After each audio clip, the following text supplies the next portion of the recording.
Wow, we got a full house today. Good afternoon. It's good to be back with you. Apparently, I was a little missed. We're 1 week out from the president's first foreign trip, so I wanted to make sure as we prepare for that trip that I bring up our National Security Advisor, General McMaster, to give you a preview of what the team has been doing to prepare for the president's trip. Our goal is to kind of start that process now, and then next week bring the general back and give you a more detailed update as to what the president's going to be doing in each of the areas and some of the highlights from the trip. We'll obviously additionally have background briefings for you as well to give the team that's going to be traveling from the press corps some logistical updates. So without further ado, General McMaster. Will you take questions after him, Sean? Yes, Jeff, I will be glad to take your question. In fact, if you'd like, you get to go first today. Hey, thank you, Sean. Good afternoon and happy Mother's Day weekend, everybody. As you all know, in exactly 1 week, the President will embark on his first trip abroad since taking office. Today, I'd like to explain the President's objectives for his visits to the Middle East and to Europe, and also preview a bit of the schedule. The trip has three core purposes. First, to reaffirm America's global leadership. Second, to continue building key relationships with world leaders.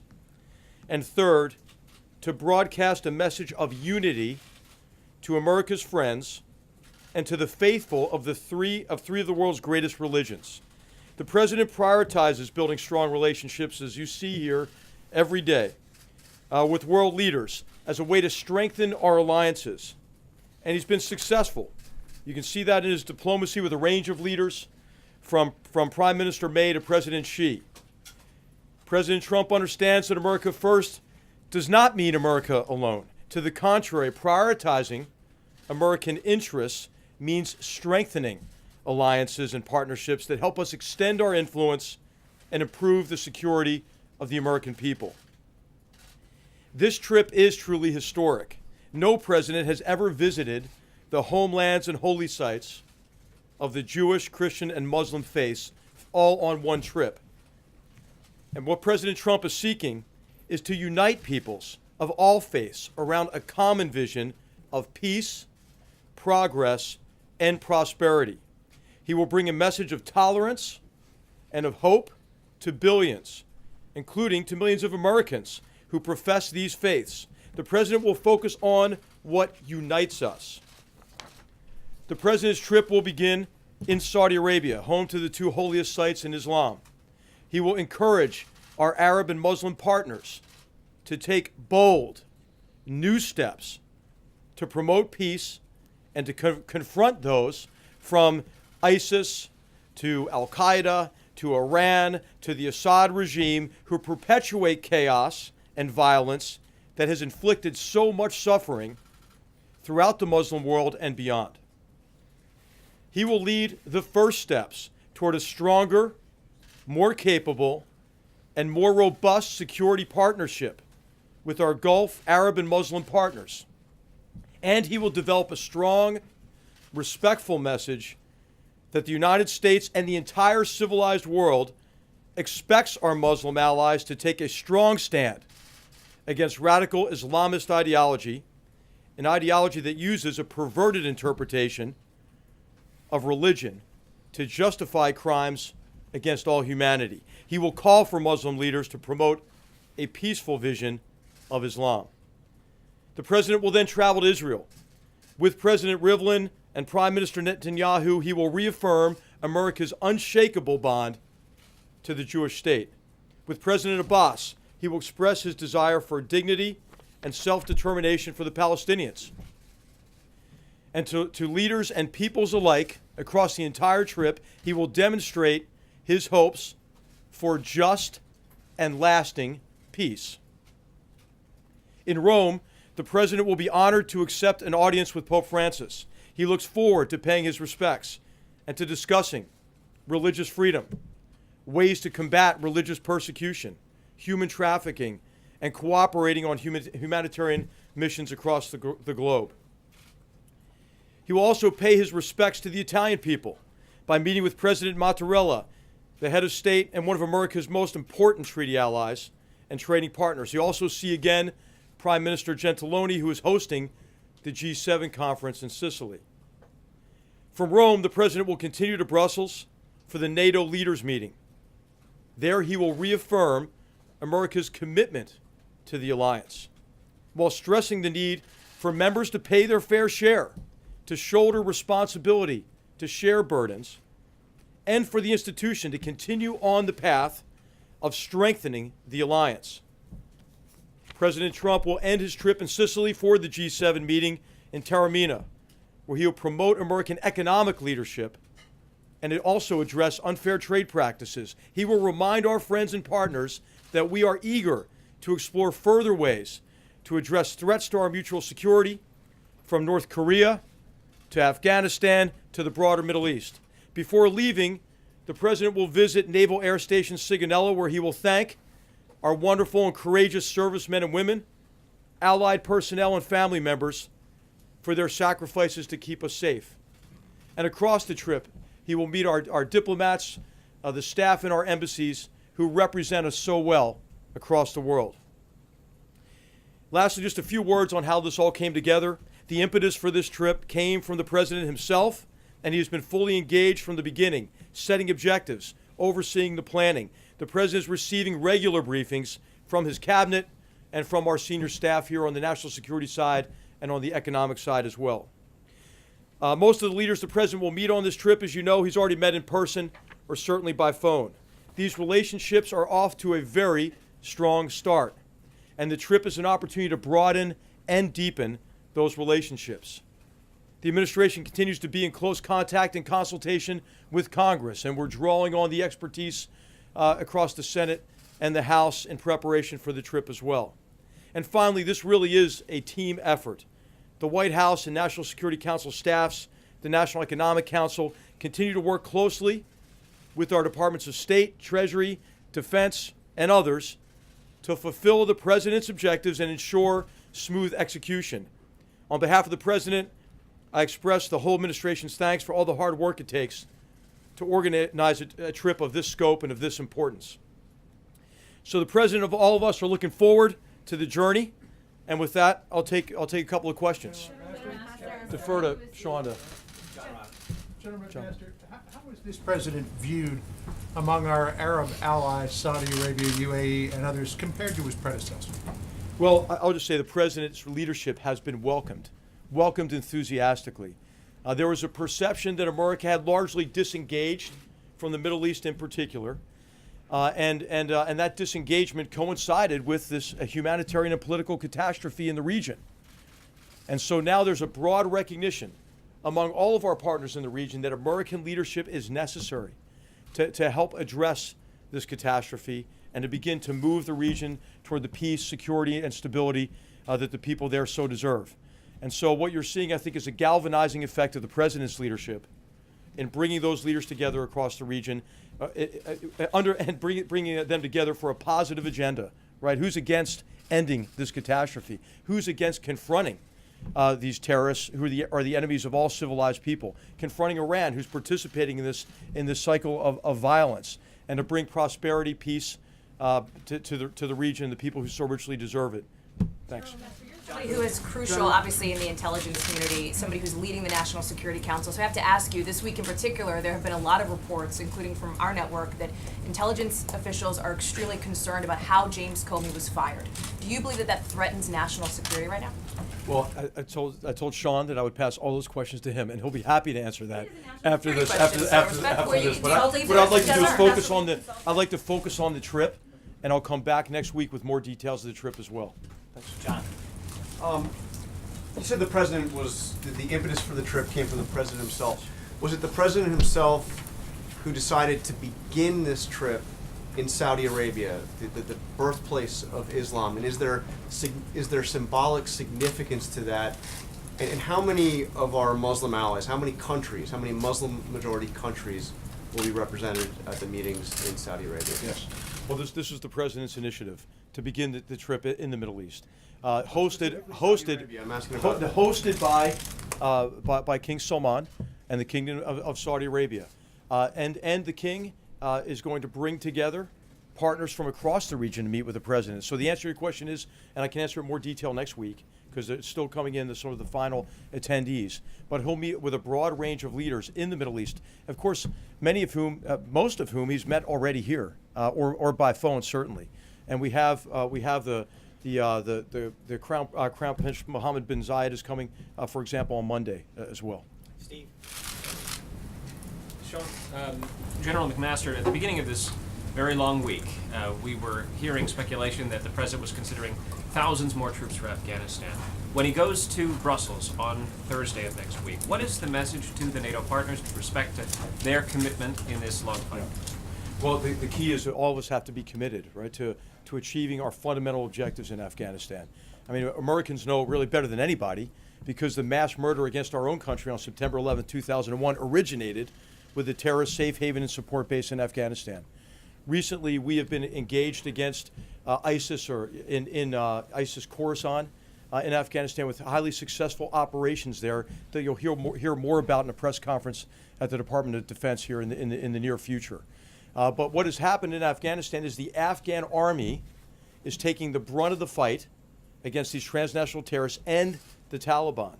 And so we're working with our allies to figure out what more we can do to have a more effective strategy in Afghanistan. What are options we can bring to the president to be more effective in meeting our objectives in Afghanistan?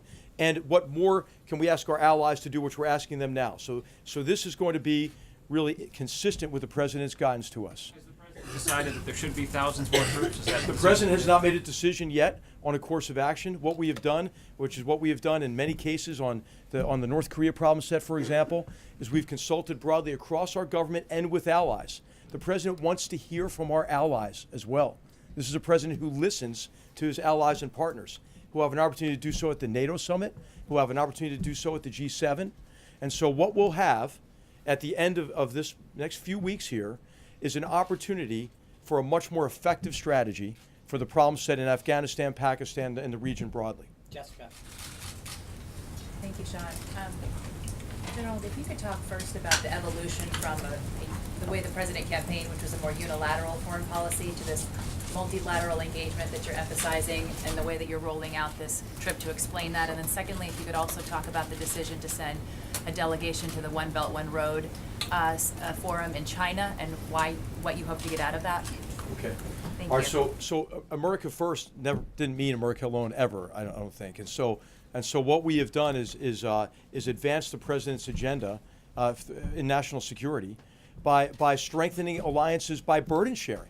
Americans don't have to do everything, don't have to bankroll everything, and our allies and partners are grateful for, I think, the president's leadership in asking them to do more. So is an alliance in which each of the members are doing their fair share, who are shouldering the burden, is it stronger or weaker? It's stronger. So the president has done a great deal to strengthen our alliances.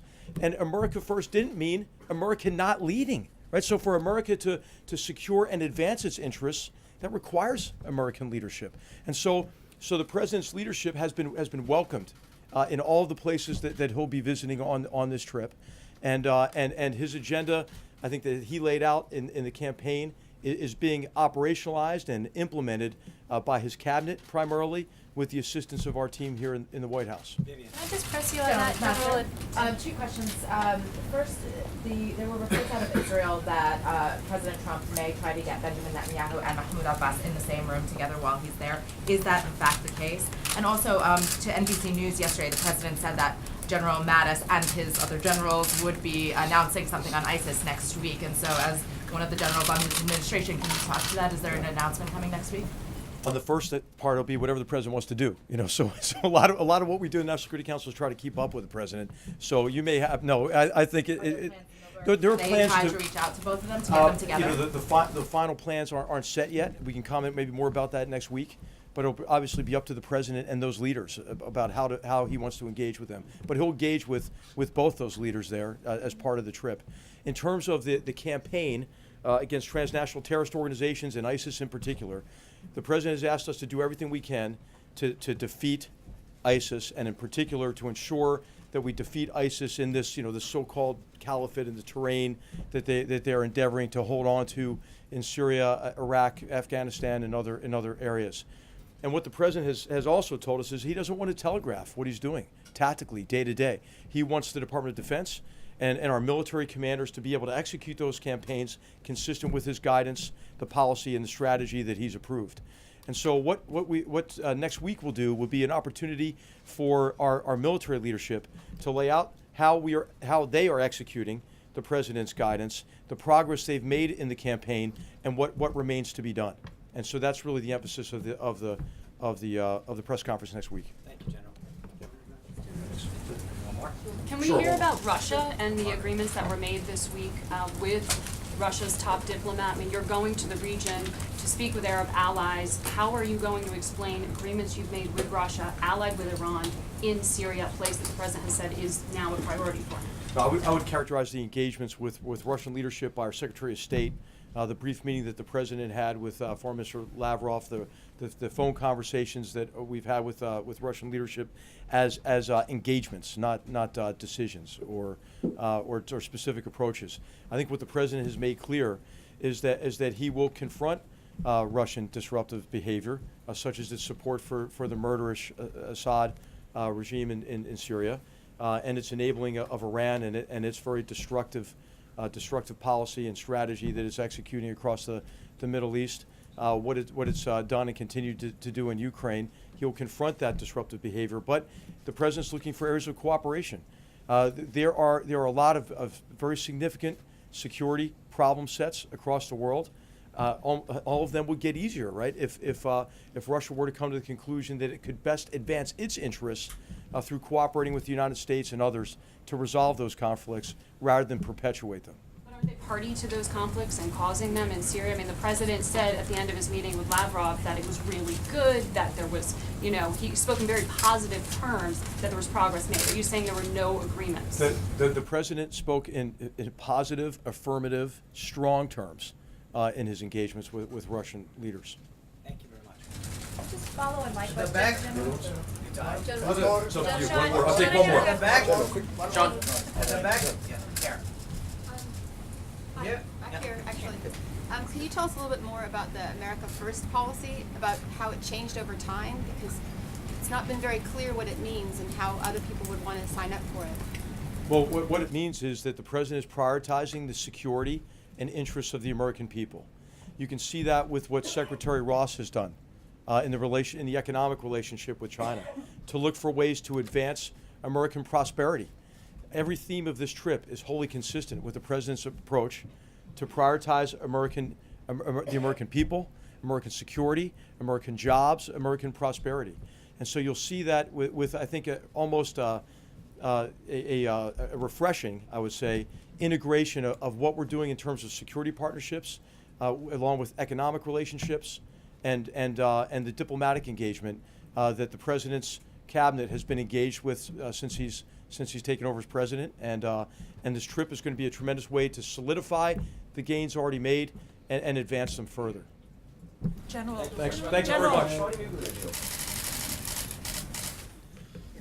All right. Thank you, General McMaster. I'm going to go through a couple updates and schedule before I get to your questions, and Jeff will get the first one. First off, Secretary Ross, I know, was up here last night to tell you about the developments, and General McMaster just noted at the developments that have happened and advances that have happened in trade. The 10 commitments that Secretary Ross announced yesterday are the initial results of the 100-day action plan of the United States-China Comprehensive Economic Dialogue, which began with President Trump and President Xi's meeting in Mar-a-Lago. Under the leadership of Secretaries Ross, Mnuchin, and their Chinese counterparts, the United States has negotiated intensively to reach consensus in areas including agricultural trade, financial services, investment, and energy. One of the actions I want to point out in particular sets the stage for China to allow imports of American beef beginning no later than July 16th of this year. It's been 13 years since our cattle producers have been effectively locked out of the Chinese market. China is the second largest beef importer in the world, buying roughly $2.6 billion of beef every year. In a statement last night, the National Cattlemen's Beef Association, the nation's largest association of cattle farmers, said, and I quote, "It's impossible to overstate how beneficial this will be for America's cattle producers and how the Trump administration deserves a lot of credit for getting this achieved, end quote. This announcement came on the same day that Secretary Perdue visited a barge loading facility in the Ohio River and announced that he will appoint the first ever Undersecretary for Trade and Foreign Agriculture Affairs at the U.S. Department of Agriculture. This is further proof of the seriousness of which the administration is approaching the promotion of U.S. agricultural products abroad. And that's just one part of the deal that was reached. Here are some of the other highlights that we have worked with China. 8 pending biotech patents from the United States firms will be evaluated at a meeting of China's National Biosafety Committee by the end of May. We welcome China to receive imported liquefied natural gas, with companies allowed to proceed at any time to negotiate contracts. China will allow foreign-owned financial services firms in China to provide credit rating services and credit investigations. By July 16th, China will issue further guidance to allow American-owned suppliers of electronic payment services to operate in China. And China will allow 2 American financial institutions to issue underwriting and settlement licenses no later than July 16th. As we continue to make progress within the 100-day framework, including discussion of a 1-year plan to solidify action that will benefit both of our countries. Moving on, this morning, Attorney General Sessions issued a memo that restores flexibility to prosecutors so that they can most effectively combat the crisis of illegal drug trafficking that is polluting our cities and destroying our communities and families. This policy was formulated after extensive consultation with the prosecutors that handle these cases each and every day around the country. With these additional options available to them, they now have the leverage they need to get at the root of drug trafficking and the violent crime that surrounds it.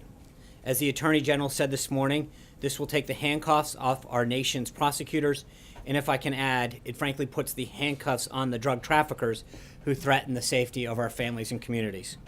The Trump administration is signaling to the worst of the worst, the drug traffickers who violate our drug laws to move these dangerous substances around our border and into our communities, that the United States Department of Justice will no longer look the other way. This week, the administration has also been busy engaging with senators and their staffs now that the American Health Care Act and the relief it promises for the American people is in the Senate's hands. I know Sarah talked to you yesterday about how Aetna has pulled out of Obamacare exchanges completely, leaving only one insurer in some of the markets. Another report yesterday out from eHealth showed that the average premium for individual plans has spiked 39% since 2014. In some cases, insurance premiums and out-of-pocket expenses have become families' most significant expenses.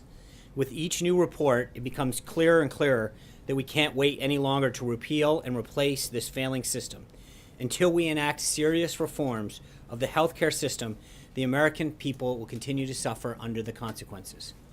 Tomorrow, the president will deliver his first commencement address in Lynchburg, Virginia at Liberty. He is greatly looking forward to visiting with Liberty students and faculty who gave him such a warm welcome last year. He can be expected to note to the graduates his own change in status since they were last together. As many of you know, Liberty is the largest Christian school in the nation and has in recent years made many remarkable strides forward in its academic, extracurricular, and athletic endeavors. Besides taking note of these achievements, the president will be congratulating the graduates on their accomplishments and encouraging them to be a force for good in the world by standing up for their values that Liberty has taught them. He will be offering congratulations, thanks, and praise and encouragement on a day of optimism and new beginnings for the graduates as well as the nation. In terms of the rundown for next week, the president has a very packed schedule before we depart on his first foreign trip. On Monday, he's hosting the Crown Prince of the United Arab Emirates. On Tuesday, he'll welcome the president of Turkey. On Wednesday, the president will travel to New London, Connecticut to deliver the commencement address at the United States Coast Guard Academy. On Thursday, the president of Colombia will be at the White House for an official visit. And on Friday, we set off on the trip, with the first stop being Saudi Arabia. And finally, in honor of Mother's Day, this afternoon, the First Lady will host a reception in honor of military mothers in the residence, followed by a performance by the Army Chorus and Marine Band. The White House will issue a Mother's Day proclamation later as well. Beyond all of the activity here, this is the official reminder to everyone to get your flowers and cards before it's too late.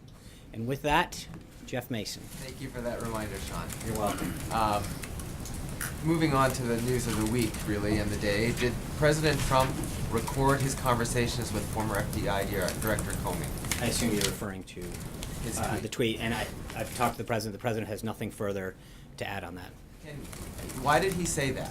Why did he tweet that? What should we interpret from that? As I mentioned, the president has nothing further to add on that. Are there recording devices in the Oval Office or in the residence? As I said for the third time, there is nothing further to add on that. Does he think it's appropriate to threaten someone like Mr. Comey not to speak? I don't think that's not a threat. He's simply stated a fact. The tweet speaks for itself. I'm moving on. John. If I could quote another one of the president's tweets this morning, he said, quote, "Russia must be laughing up their sleeves watching as the U.S. tears itself apart over a Democrat excuse for losing the election." What did the president mean by that? How specifically is the U.S. tearing itself apart over all of this? I think the president's comments about Russia and collusion have been very clear with respect to some of the charges that have been made. He's been very clear that it's one thing that he believes that the notion that there's collusion is a hoax. It's been reaffirmed by several people, including Senator Grassley and others who have spoken to him, and that he wants to make sure that he's focused every day on doing what's best for the American people. I understand all that, but you've said that many times, but how is the U.S. tearing itself apart? Well, I think obviously this has been a subject that comes up over and over again when it's been very clearly stated on multiple occasions that there's no collusion that occurred, and yet this narrative continues to be perpetuated. Do you think this is what the Russians wanted all along in interfering with the election? I don't. I have no idea. But what I'm just telling you is I think we've made it clear at this podium several times, and I think the president made it clear that what his feelings are on this. Sean, in the dinner that the president had with James Comey earlier in January, did the president implore him to pledge his loyalty to the president? Is that true? No. Did that happen? That did not happen? No. How important is it that the FBI director be loyal to the president? Is that a quality the president wants to see in anyone, particularly his FBI director? I think the president wants loyalty to this country and to the rule of law. Trey. Thanks, Sean. On the dinner with James Comey, does anyone in this White House have an audio recording of what unfolded during the January 27th dinner between the former FBI director and the President of the United States? I'm not aware of that. I have one follow-up question for you. What can the administration do better when it comes to communication? Today, the President tweeted out that he felt from behind that podium it's not always possible to present the information with perfect accuracy. So, I think we come out here every day and try to do the best job we can communicating what the president's done and the accomplishments he's making on the American people. We get here early. We work beyond being here at this podium. As many of you know, we get here early. We work pretty late. We do what we can, but the president is an activist president. He keeps a very robust schedule, as many of you are very well aware, and as you can tell by the activities of next week alone. And I think sometimes we don't have an opportunity to get in to see him, to get his full thinking. In those cases, we do our best to follow up with you. But I think that there are times when you, more than not, read a story where someone's trying to pull apart one word, one sentence, and say, aha, and make it a gotcha thing. We work very hard to get you the most accurate and up-to-date information throughout the day. We don't always have the opportunity to get in to see the president. And in those cases, I think we do a pretty good job of following up and getting you the information after the briefing or in a subsequent. So that's exactly what he meant. Is the president considering canceling the daily press briefings? I think he's a little dismayed, as well as a lot of people, that we come out here and try to do everything we can to provide you and the American people with what he's doing on their behalf, what he's doing to keep the nation safe, what he's doing to grow jobs. And yet we see time and time again an attempt to parse every little word and make it more of a game of gotcha, as opposed to really figure out what the policies are, why something's being pursued, or what the update is on this. And I think that's where there's a lot of dismay, and I don't think it's something that just alone the president feels. Can I ask you one final logistical question? It's Friday. On the original question I had about the dinner on January 27th with James Comey, right. The president wasn't clear during the NBC interview who invited the FBI director to the White House at that time. How many invitations did the White House send to Director James Comey after January 20th and before the director was fired? I don't know. I'll try to get back to you. Katie. Hey, Sean, I have a question about the Turkish president's visit next week. He recently called President Erdogan, called for Muslims to rush the Temple Mount. Considering the president has said he's a mediator for peace between the Palestinians and the Israelis, what is his response to that? And then I have another question. So I think what you've seen with the president's meeting with these leaders is he engages privately in a lot of these things, and I think to a large degree, he's been able to achieve great success, whether Aya Higazi in that particular case, working behind the scenes, whether it's the progress that he's made with China. The president's behind-the-scenes diplomacy is paying dividends for the United States, and that's how he's going to continue to operate. And as General McMaster noted, it's that kind of diplomacy that's reasserting our position in the world, and that trust and those relationships continue to be built. Well, again, I think there's a difference, Katie. If we can get out here and I think what the president believes is that behind-the-scenes diplomacy pays dividends in terms of affecting behavior and outcomes and furthering the goals of the United States. So that's as much as I want to say there. My other question is the discussion about the refugee crisis, which is fueling problems in Europe. The president has talked about refugees being a problem in the United States and terrorists hiding refugees. Or refugees hiding in the terrorists hiding in the refugee stream. Excuse me. Is he going to talk about that with Arab leaders specifically when he visits Saudi Arabia, or is that not something that he's willing to bring up to those? I mean, he's leaders? talked about safe zones. He talked about it yesterday with the foreign minister, or earlier this week rather. He's brought it up on the calls. But in Saudi Arabia specifically. I'm not going to get ahead of his conversations that he's going to have, but I think the president's been very publicly clear about his desire to address that situation and some of the solutions that exist. But he's in a lot of the readouts we've had that as part of it because he believes that has to be part of a solution. John. Thanks a lot, Sean. In that interview that the president conducted yesterday with NBC, he indicated and confirmed that on 3 separate occasions he asked the director of the FBI and received assurances from the FBI that he was not under investigation by the FBI. Why was the president seemingly so consumed by this that he would ask that question on 3 separate occasions? I think because the narrative continued to be perpetuated, and he wanted clarity to make sure.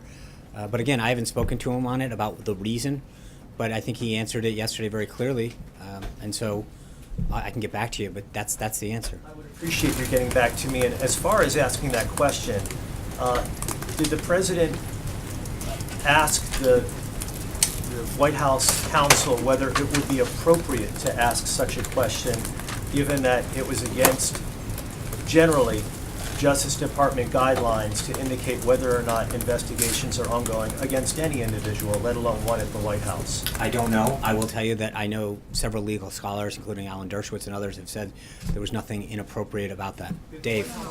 Did the White House counsel I don't know the ask? answer. Okay, No. thank you. Dave. General McMaster mentioned that on the trip the president's going to be raising the issue of religious persecution, meeting with the Pope. And I wanted to ask you about a case in the last week in Indonesia where a Christian governor in the state of Jakarta was imprisoned for 2 years for blaspheming the Quran. Does the president find that case troubling? Does he plan to say anything in way of John protest? Gizzi give you this question? I'm sorry. No. I don't have any updates on that particular case. I would ask you to check with the State Department. Zeke. Thanks, Sean. I just want to put a finer point on Jeff's question. I'm hoping you can answer this in a yes or no fashion.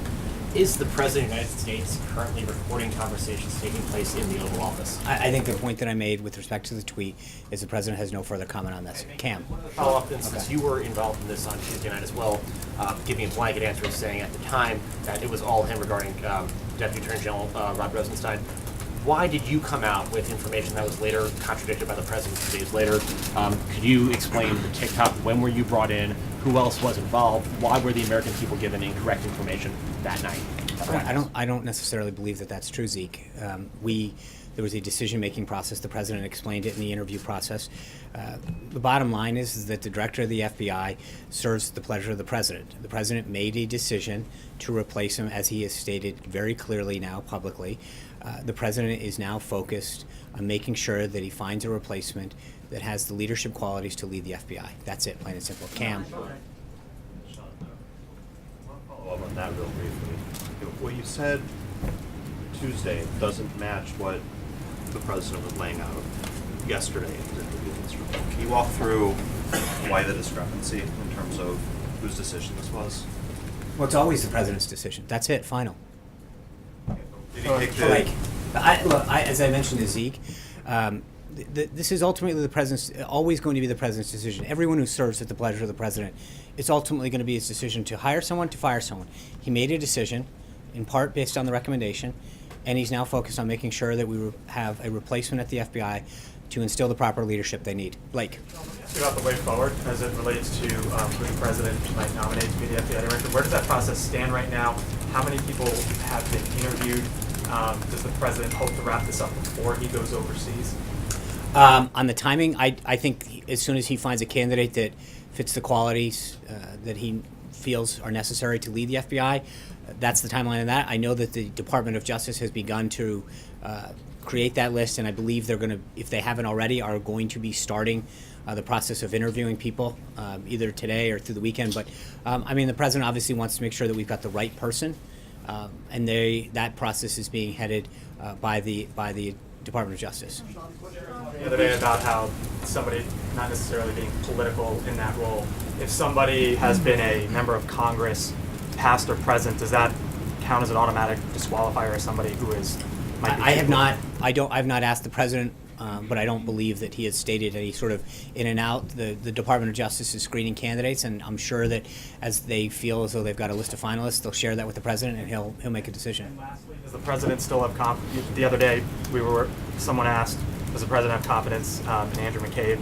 After the testimony on Capitol Hill the other day, is that still the case? He is the acting director at this moment. I've not asked him about the deputy.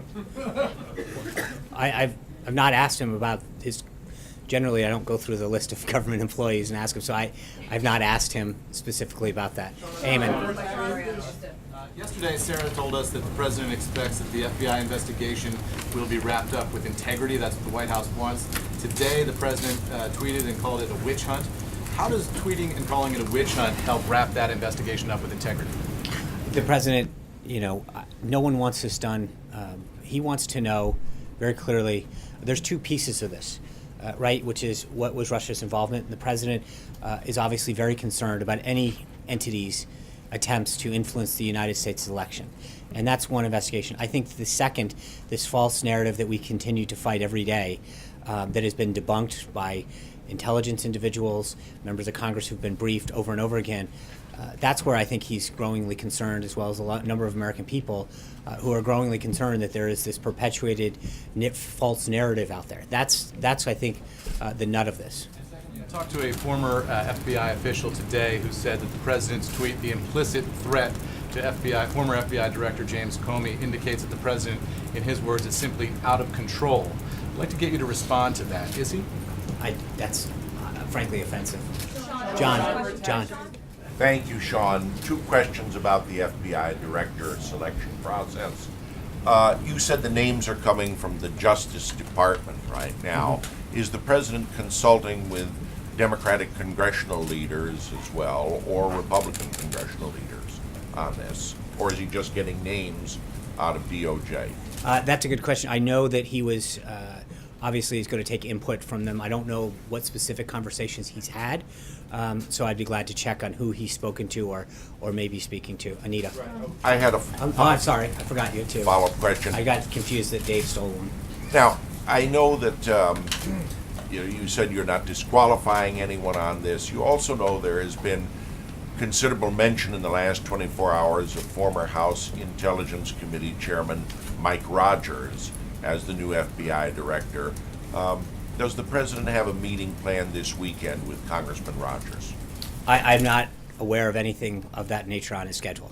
But we'll obviously, as you know, we'll put out, if there's a meeting, we'll put it out for you. Right now, there's nothing that I'm aware of on the schedule, but generally we put out the next day schedule later in the evening, and we will do that as well. Kristen. You already called I'm sorry. Sorry, getting a little. I had a couple questions about the president's remarks to NBC about General Flynn. He said that it wasn't an emergency, or he didn't think it was an emergency, and that's why the firing dismissal didn't happen right away. So I had a couple questions about that. Is it why didn't he think it was an emergency? And was it because of the messenger? Was it because the information came from Sally Yates, who you called an opponent, I think a political opponent of the president? Or is it because Don McGahn downplayed the situation? Can you explain what he meant by that? And I had a follow-up. I can't specifically say what he meant by that, but what I can tell you is, again, look at the timeline that happened. We went over this the other day, and this has been asked and answered multiple times. The former acting attorney general came and said, I want to give you a heads up on something. Don McGahn, the counsel's office, informed the president. They asked for the documents or materials that she had referred to. It took, I forgot now, 5 or 6 days to get those. They reviewed them, and he was asked to resign shortly thereafter. But I think that there is a difference. There wasn't a review process. That was the review process in this case. As the president noted yesterday during his interview, he had been thinking about this for a long time. The Justice Department had done a review. But again, I'm not really sure in both cases. Comey? So then, since you just did No, it- you just asked me what's. Justice, though. Is that what you're talking about? No, what I'm saying is you're asking why it wasn't an emergency. I think, but it's not a question of his emergency. He took the time to do due process. Someone comes to you with an allegation. I think everyone deserves due process to make sure that allegation, someone coming in and giving you a heads up, we did exactly what was necessary, and the president made the right decision, and he continues to stand by it. Two follow-ups. One, why, I'm still unclear, and you've mentioned this several times. Why did it take so long for the White House to get those documents? I don't know. I think we've. White House asking, you couldn't go get the documents? That's not. Making it sound that is rather, with all due respect, it's not how it works. They're the ones who possess the documents. They had them in their position. I believe they asked for them, and it took a while. Because she was fired, though, in between? No, I think part of it is just there's some of these things don't happen as easily in terms of where they're stored. I don't know the answer, but I think that in the course of action, if you look at the intervening days, that's a question that you should ask the Department of Justice. Okay, and I sort of had a follow-up. I'm sure. Just explain to us then a little bit when you compare these two situations with General Flynn and Director Comey. The memo came one day, and he was fired that day. That was the review process, and General Flynn was 18 days. No, That's a huge difference. Why was one so fast when one was 18 days? Well, I think first of all, they both had a review. They both came, and the president looked at the information and the reviews and made a decision. Ultimately, as I mentioned, that's his job. He's the decider. He felt as though he had the information necessary in both cases to act, and he did. Vivian. Sean, in the tweet about Director Comey, he said the president says that he better be careful before he goes leaking to the press. Yesterday on NBC News, the president called him a showboat and a grandstander. Does the White House acknowledge that Director Comey has a First Amendment right to speak to the press if he so chooses to set the record straight about any of this, instead of just leaking? It may not be leaking. It may just be his First Amendment right to speak to the press. Well, everyone in this country has a First Amendment right. I think the difference, and you've heard the president echo this multiple times, is that sharing information that's not meant to be or is not authorized to be in the public domain in terms of the classification of it is concerning. And I think the president's been very clear over and over again of his concern with respect to information that gets put in the public domain that's not meant to be. But I don't think that those are. Everyone in this country has every right to speak their mind and express themselves in accordance with the Constitution. Okay, and follow up, just in terms of the FBI being in disarray, also with the president's comments, is he concerned that if he continues like this, it could jeopardize morale at the FBI instead of actually kind of correcting a problem that he obviously observes there? Well, I think that one of the reasons that he wants to go through the process of finding an individual who can lead the FBI and the men and women who serve there so bravely and ably is to make sure that morale and the focus is as it's supposed to be, and that you have a leader that can do that. And you know, as you mentioned, it's the crown jewel of law enforcement. And I think the reason that he wants to go through this process and choose a leader that can be restore leadership, ensure that morale stays where it needs to be, and that there's a focus. That's why he's conducting the process that he has. And so, Jessica. Can I give my question to Kristen and then take the question back? What's that? You called on her first, so I just wanted to give her the question that you promised her before, and then I'll pick up from there. I'll you a question. Thank you. I just want to. I want to ask Currency exchange you. back there with questions. I want to ask you. President Trump seemed to rely on James Clapper this morning when he tweeted that virtually he and everyone else with knowledge of the witch hunt says there is no collusion. James Clapper himself today told Andrea Mitchell, I don't know if there was collusion or not. I don't know if there's evidence of collusion or not, nor should I. On March 5th on Meet the Press, when he was asked a similar question, he said, not to my knowledge. So can you describe the discrepancy and explain it? No, I actually think that that's a great question that you should ask Director Clapper. I think Clapper's comments and President Trump, why is he leaning on Clapper when he said, I have no knowledge of whether there was no. collusion? I think on several occasions, Director Clapper has said that he has no knowledge of any collusion. That's it. I mean, that's the point that he is. Briefed. He said he wouldn't know because he hasn't been briefed on He was the investigation. DNI up until That's January 20th. today that he said, nor should I have in this particular context. He made the case that he's Right, not and briefed on on an FBI investigation, that that's not his purview. Fair enough. He's the Director of National Intelligence. On multiple occasions prior to today, he made it very clear that he was unaware of any collusion. The point was he wouldn't know, Well, right? but that- There had but- been no final conclusion. Right, I There had understand. been no final I- conclusion. I understand and that, the but then, president seemed to indicate so that there the was question that I would ask then, Kristen, is then why did he say what he said before? It seems his testimony and comments on multiple occasions prior to today was, I have no evidence that there was any collusion, right? So to suddenly today shift his story, I believe that the question should be asked to him.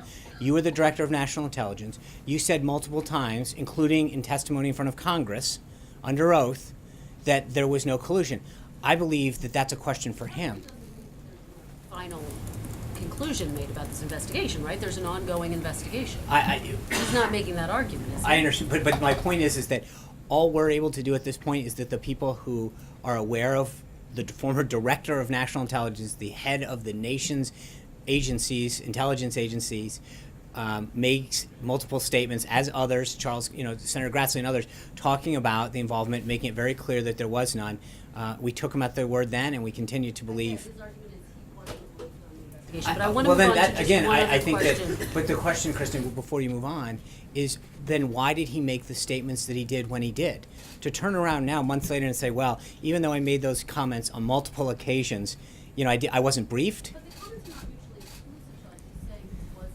Made it very I clear in his appreciate. comments today. It's not surprising or abnormal that I would not have known about the investigation. Yeah, it sounds like the story has or the changed. context of the investigation. Okay, well, ultimately, there's been several. Very quickly about the Well, accuracy. do you mind if I think in this case, it is interesting how the story has changed. He made those comments several times over several courses of action. And to say that the Director of National Intelligence, who stated unequivocally what his position was on multiple occasions before today, and now suddenly is saying, I wasn't sure about it, that the burden seems to be on him, not us. But moving on to the accuracy. Apply for like a Clapper spokesman job. No, but I just am interested in the discrepancy in drawing a final And I think that that's a conclusion great on the thing part to of the ask him. president. No, on the part of the president. Okay. Drawing a final conclusion about the investigation. In terms of the accuracy tweet, should we take that tweet to mean that you don't have the full picture when you stand at that podium? As I said, we come up here every day, not just to the podium, but we are here first thing in the morning till late at night every day, answering your questions on a variety of subjects and throughout issues that are happening in the government. We, as most of you can attest, work day and night to make sure that we get you the most up-to-date, accurate information at all times. With respect to the president, as I mentioned, he's an activist president. He keeps an unbelievably busy and robust schedule. And there are times when we give you the information that we have at the time and we seek to get an update. And I believe that you and others will attest to when we don't have an answer, we try really hard to either update you after the fact or to get you the facts that we didn't have at the time. But we work really hard every day to do that. And I think the president's point that I pointed out earlier is that there are times when we're asked a question, we do our best to give you the answer, and every word is picked apart to try to figure out how to make an issue out of it, as opposed to allowing us to, talk to the president, get his current thinking and updates if we hadn't had an opportunity to do that at this time. Jennifer. Can I, thank you. Sean, can I actually pick I'm up sorry, there if you don't Jessica, mind? then Thank we'll you do so the much. J's. So I wanted to ask you about the One Belt, One Road Summit Mhm. that starts on Sunday in Yes. China. You announced yesterday, or I should say Saturday. Secretary Ross did, that you're going to send a delegation to that summit. Yeah. Can you talk about how you came to that conclusion, why it's important for the U.S. to be represented at what's ostensibly a major trade initiative by a foreign country. As you point, it's a major trade initiative. There's a lot of ports and infrastructure that they're looking to do, and through those discussions that Secretary Ross and Secretary Mnuchin and others had at Mar-a-Lago, and part of this is that is something they've done. We're going to continue to work with them. Obviously, trade is a major issue for us, and what they're looking to do is of great importance to our economic and national security, and they've asked us to send people to that. And we have them attend things that we're doing as well. And I think that's, as the president has shown, in terms of the relationship that he's built with President Xi and the rest of the team built with their delegation, those relationships are clearly paying dividends both on the national security front and on the economic front. Jennifer. Signal that the U.S. is going to participate in the One Belt, One Road initiative? We'll have a readout. At this point, that's all we have on One Belt, One Road. Two questions. The first one on loyalty and the next one on the visit to the FBI headquarters. So this president does value loyalty. Was there any sort of, before you were hired, any sort of request or hint that you pledged personal loyalty to him at all before you were hired? No. I've pledged my loyalty to the Constitution and to the American people, as has everyone who serves in our government and this administration, and we stand by that. Is it true that the president was warned that he might not be well received at the FBI headquarters if you were to visit? I don't, not that I'm aware of. Thank you, guys. Have a great weekend. We'll see you on Monday. Thank you. Bye.